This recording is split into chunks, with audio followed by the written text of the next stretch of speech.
Sophie Martinez sat at her parents' Thanksgiving table, listening to her sister Lauren say the words she'd heard 1,000 times. It's honestly sad that you still live in that tiny apartment. When are you going to grow up and buy a real house? The family laughed. Lauren's wealthy fiancé nodded in agreement. Sophie's parents looked embarrassed, like they'd failed somehow. But what none of them knew was that Sophie didn't live in a tiny apartment. She owned 47 rental properties across 3 states worth $12 million, and they were about to find out in the most humiliating way possible. Sophie Martinez was 31 years old and had been playing a very long game. To her family, she was the disappointing daughter, the one who'd never quite figured life out. She worked as a freelance graphic designer from home, drove a 10-year-old Honda Civic, and lived in a modest 800-square-foot apartment in a decent but unremarkable neighborhood outside Austin, Texas. Her older sister, Lauren, 34, was everything their parents had hoped for. Married to a software executive, living in a sprawling suburban home, wearing designer clothes, posting Instagram photos from exotic vacations. Lauren was success. Sophie was the cautionary tale. Except the truth was so different from appearances that it would have been funny if it weren't so painful. If you've ever been underestimated by people who should have known better, if you've ever been judged for living below your means while others drown in debt they can't afford, subscribe right now, because what happens when this family discovers the truth about Sophie's tiny apartment will be the most satisfying revelation you'll see all year. Hit that subscribe button, because this story is about to prove that appearances mean absolutely nothing. The Thanksgiving gathering was at Sophie's parents' house in the Dallas suburbs, a beautiful colonial where Sophie had grown up. Her mother, Patricia Martinez, had spent days preparing the perfect meal. Her father, Robert, had set up the dining room to accommodate 14 people. Immediate family plus Lauren's in-laws, the Kensington family, who were exactly as pretentious as their name suggested. Lauren's husband, Derek Kensington, worked in tech sales, made good money, and never let anyone forget it. His parents, Margaret and Charles, were old money from Connecticut, the kind of people who measured worth by zip codes and alma maters. Sophie had been dreading this dinner for weeks, knowing exactly what was coming. The annual performance where Lauren's success was celebrated and Sophie's life was pitied. It started during appetizers. Margaret Kensington, sipping her 3rd glass of wine, turned to Sophie with that concerned expression wealthy people use when addressing the less fortunate. "Sophie, dear, Lauren mentioned you're still in that little apartment. Haven't you thought about buying? It's such a good investment, and at your age, you really should be building equity." Sophie smiled politely, the smile she'd perfected over years of these conversations. "I'm comfortable where I am, but you could do so much better," Margaret persisted. "Derek and Lauren just bought that gorgeous house in Westlake. 5 bedrooms, 3.5 baths, chef's kitchen. That's what successful young people do. They invest in real estate." Lauren jumped in, unable to resist. "Mom keeps asking when Sophie's going to settle down. Buy a house, you know. Act like an adult. I keep telling her Sophie's just not there yet. Some people mature slower." The condescension was thick enough to cut. Derek nodded in agreement. "Real estate is the foundation of wealth building. I don't understand people who rent their whole lives. It's just throwing money away." Sophie took a bite of her appetizer, saying nothing. She'd learned years ago that arguing was pointless. Let them think what they wanted. Let them feel superior. The truth would reveal itself eventually. "Sophie's always been the creative one," her father said, trying to be supportive, but somehow making it worse. "Not everyone is cut out for business and investing. She's happy doing her little design projects." Her little design projects? Sophie's freelance work brought in about $40,000 a year, which her family saw as barely scraping by. What they didn't know was that her real income, the income from her 47 rental properties, was approximately $85,000 per month. After expenses, she netted about $60,000 monthly, $720,000 a year in passive income. But she didn't correct them. She just smiled and let them pity her. During dinner, the focus shifted entirely to Lauren and Derek's new house. They'd closed on it 3 weeks ago, an $800,000 purchase in one of Dallas's most prestigious neighborhoods. Margaret was practically glowing with pride. "It's such an accomplishment at their age," she gushed. "So many young people today don't have the discipline to save for something substantial. They waste money on silly things instead of investing in their future." The irony was almost painful. Lauren and Derek had put 5% down on that house, meaning they'd borrowed $760,000. Their monthly payment, including property taxes and insurance, was around $5,000. Sophie knew because Lauren had complained about it extensively, framing it as a sacrifice for their future. "Sophie, don't you want something like this?" Lauren pressed, gesturing around as if her parents' house represented her new mansion. "Don't you want to build something real instead of just existing?"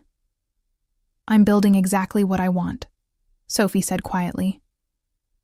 "Sure you are," Lauren said with a laugh that wasn't quite kind. "Look, there's nothing wrong with being modest in your ambitions. Not everyone can be successful. Someone has to be the cautionary tale that teaches the rest of us what not to do." The table laughed. Not cruelly exactly, but that polite laughter that accompanies an uncomfortable truth everyone agrees with. Sophie's mother looked pained. Her father changed the subject, and Sophie sat there, eating turkey, thinking about the property she'd just closed on in Houston. A 4-unit building that would generate $4,800 a month in rent. She thought about her portfolio, carefully built over 8 years, diversified across Austin, Houston, and San Antonio. She thought about her net worth, conservatively estimated at $12 million, and the fact that she was financially independent at 31, while everyone at this table was drowning in debt they couldn't afford. But she said nothing. Because Sophie had learned something important. People who judge based on appearances will always find something to criticize. You could never win their approval because their judgment wasn't about you.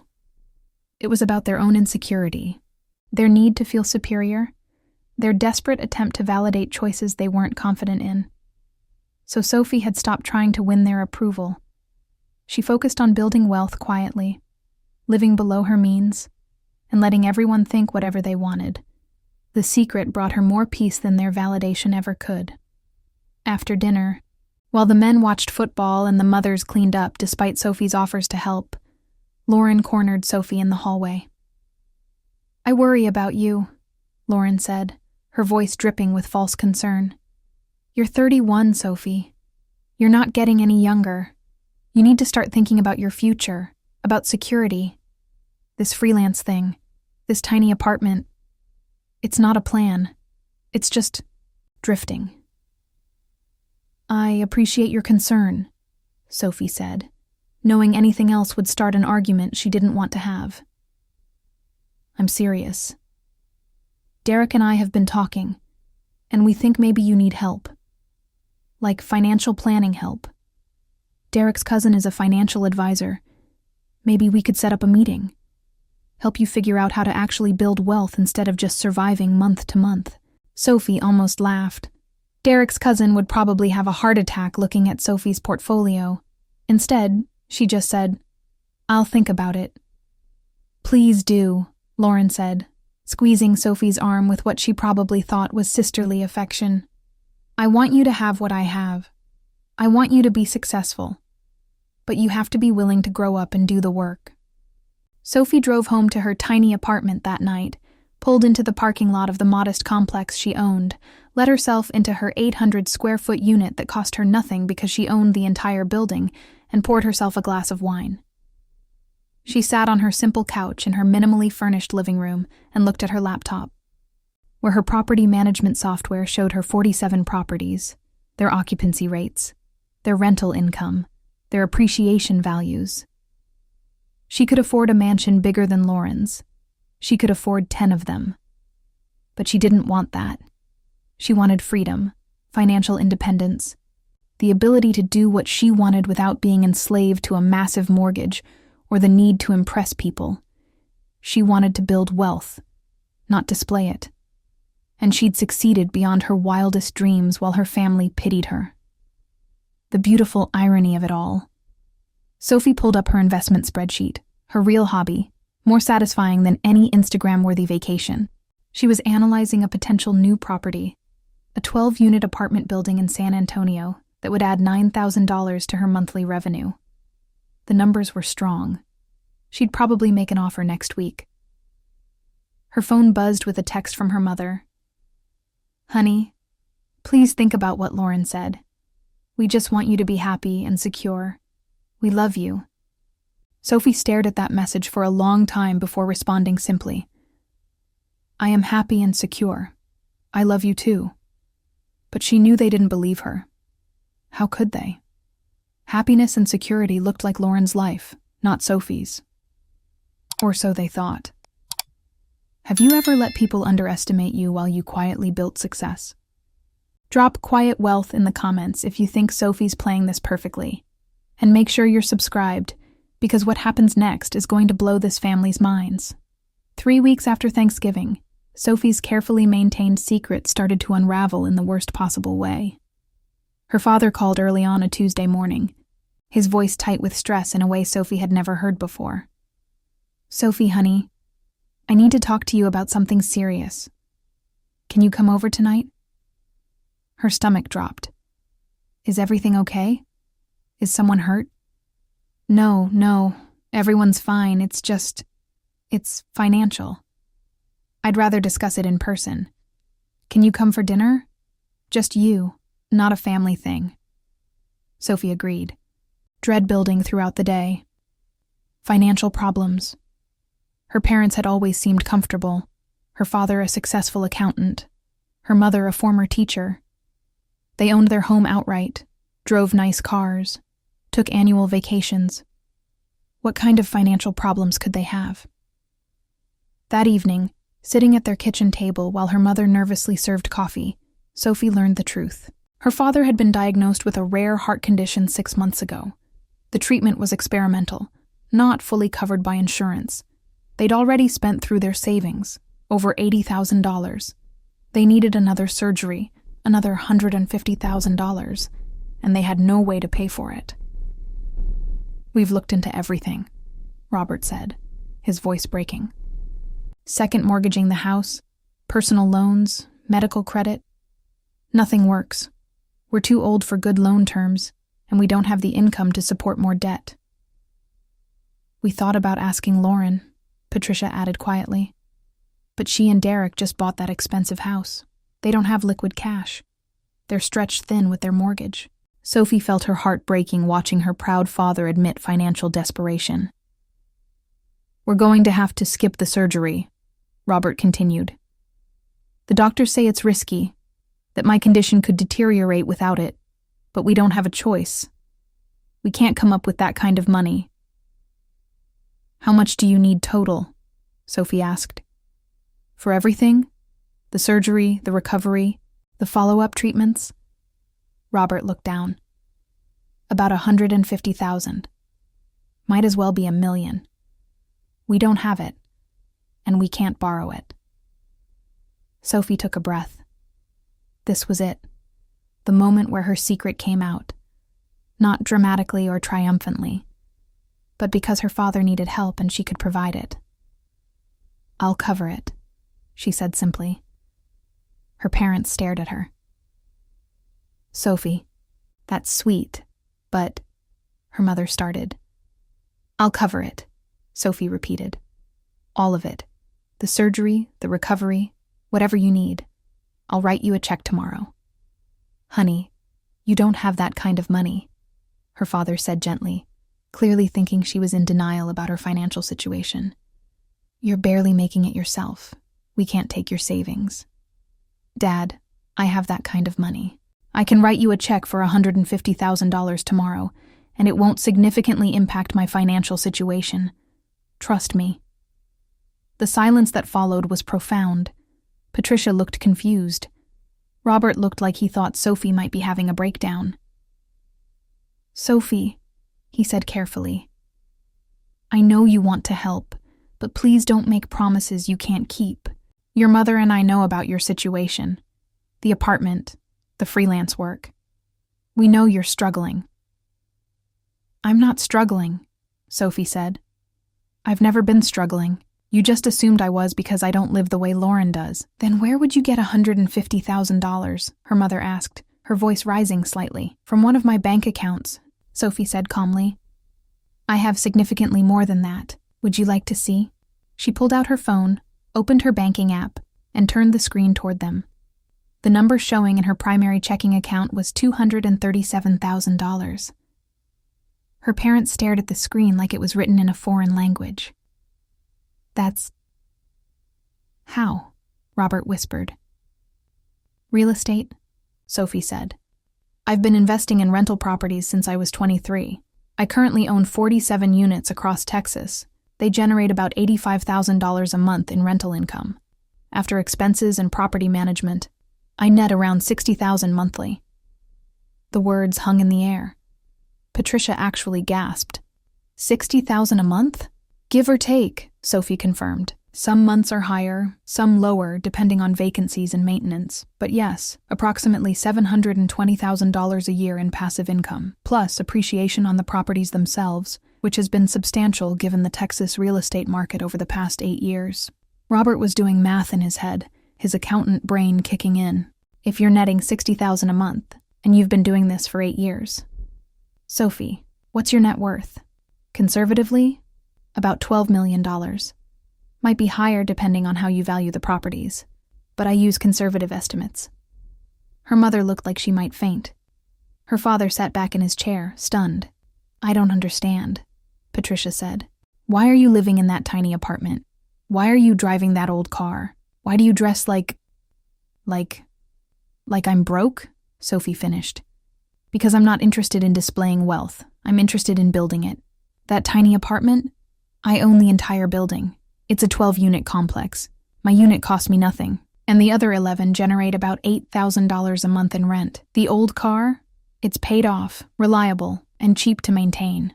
Why would I waste money on a depreciating asset just to impress people? But we thought. Robert trailed off. You thought I was failing, Sophie said without bitterness. I know. Everyone did. That was kind of the point.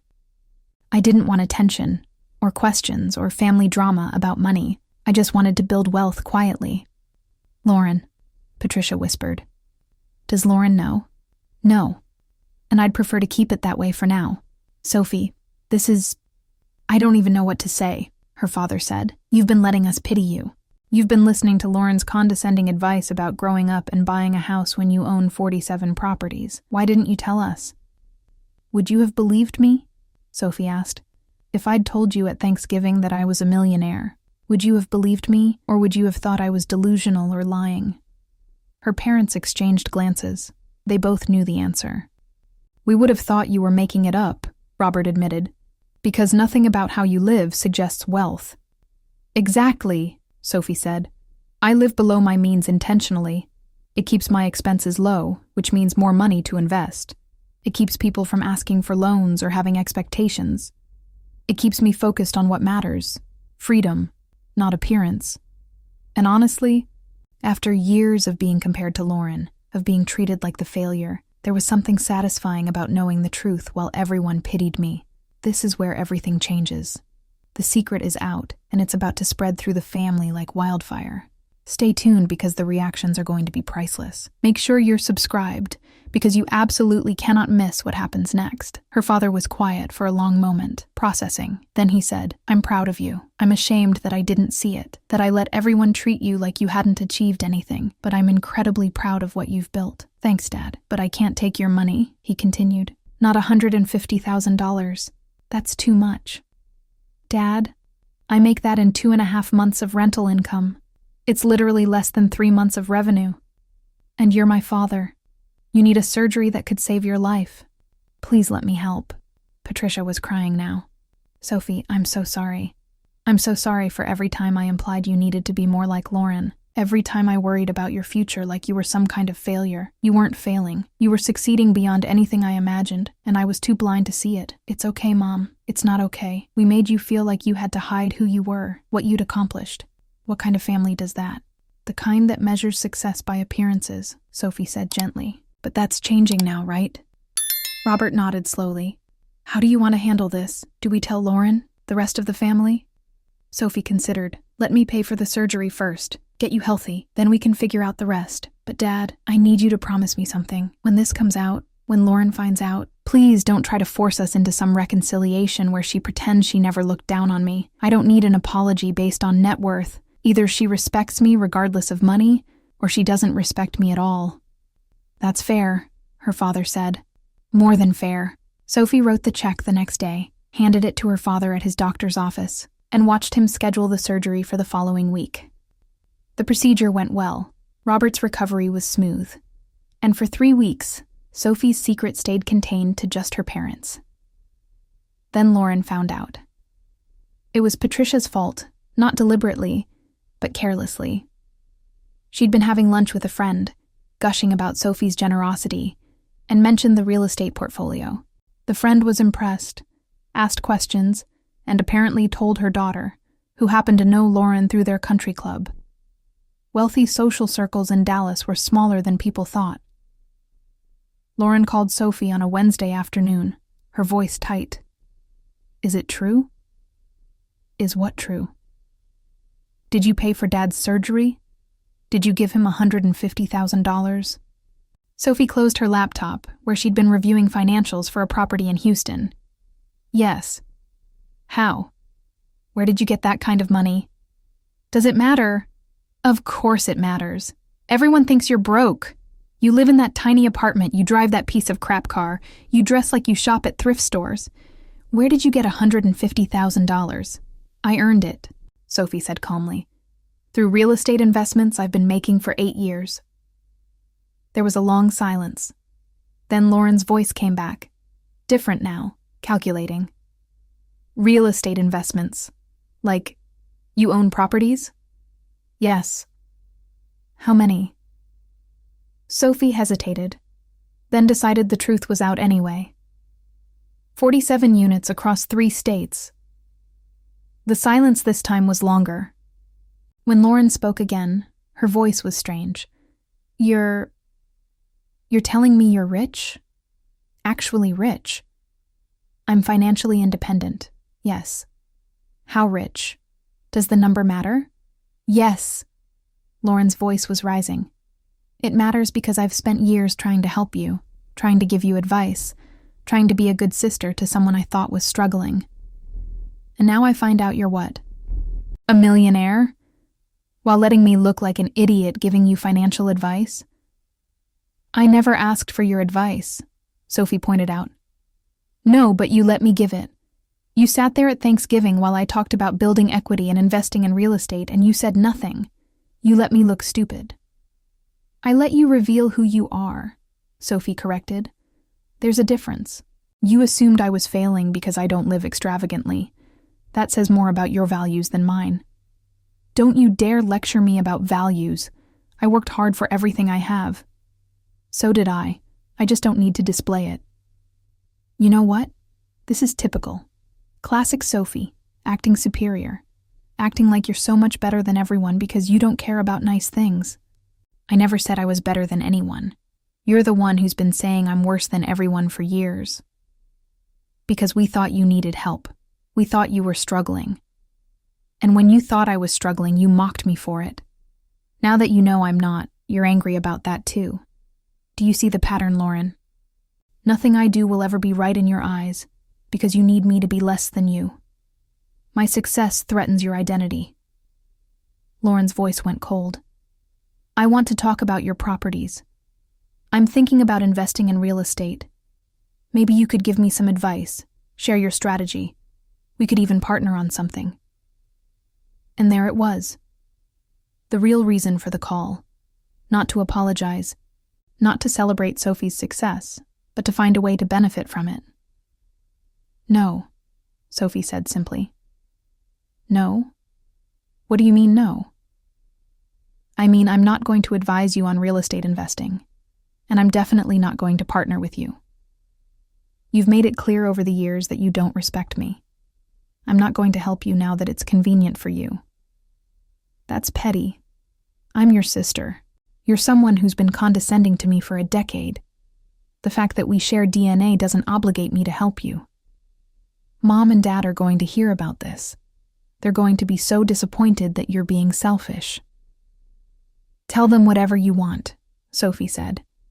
I already talked to them. They understand my boundaries. Lauren made several more attempts to guilt Sophie into sharing information, into offering financial advice, into somehow bringing her into the investment world Sophie had built alone. Sophie refused every time. Finally, Lauren played her last card. You've changed. Money changed you. You're not the person you used to be. You're right, Sophie said. I'm not the person I used to be. I used to care what you thought of me. I used to want your approval.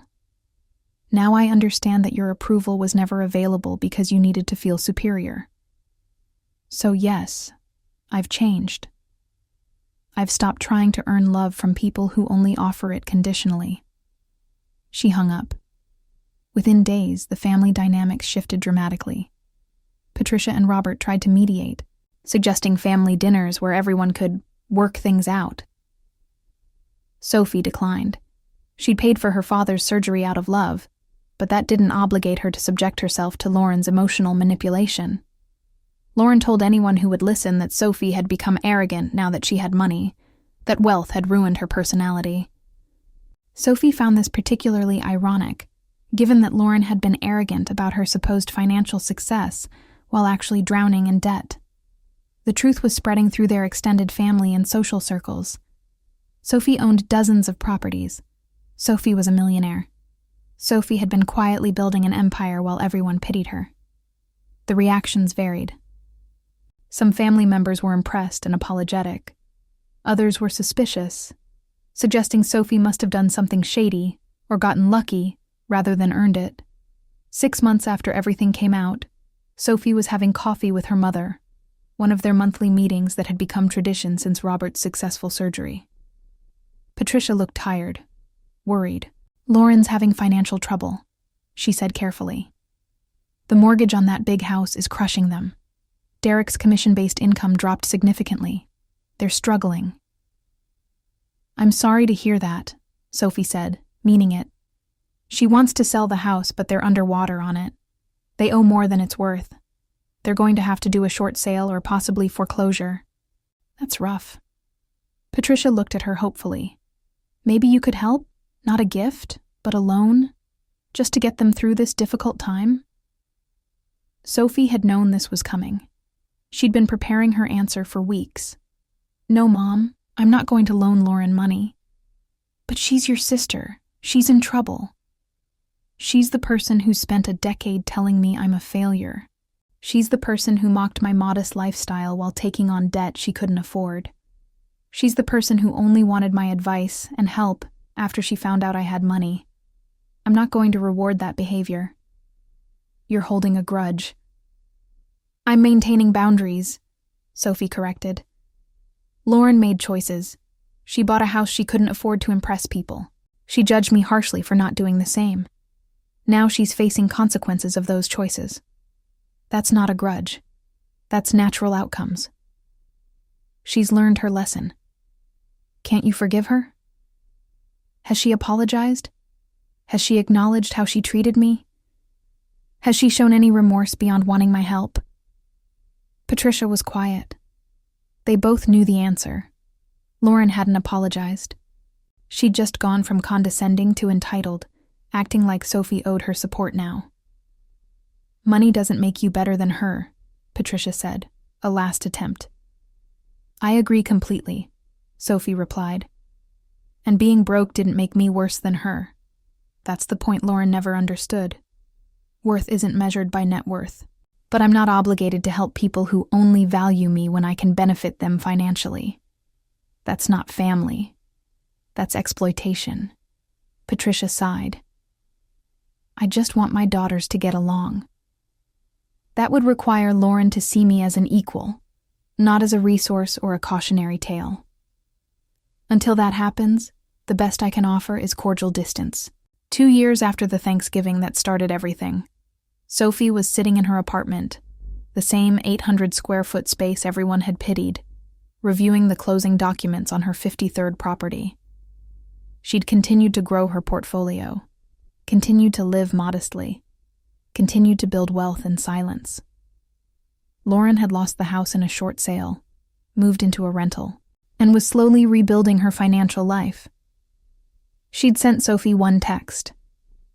You were right about a lot of things. It wasn't an apology exactly, but it was something. Sophie had responded, "I hope things get better for you." They weren't close. They probably never would be. But the hostility had faded into distant civility. Her parents had apologized more thoroughly, acknowledged their role in making Sophie feel like she had to hide her success. Their relationship had deepened, built now on honesty rather than assumptions. Sophie had even started sharing some investment strategies with her father, who found the whole real estate world fascinating. She was happy, not because her family finally knew the truth, not because she'd proven anyone wrong, but because she'd stayed true to herself throughout. She'd built wealth the way she wanted, lived life on her own terms, and never compromised her values to gain approval. And in the end, that was worth more than all the properties in her portfolio. The quiet pride of knowing she'd succeeded on her own terms, regardless of what anyone thought. That was the real wealth she'd built. So what do you think? Should Sophie have helped Lauren, or was she right to maintain boundaries? Share your thoughts in the comments. If you've ever been judged for living below your means while quietly building wealth, drop your story below.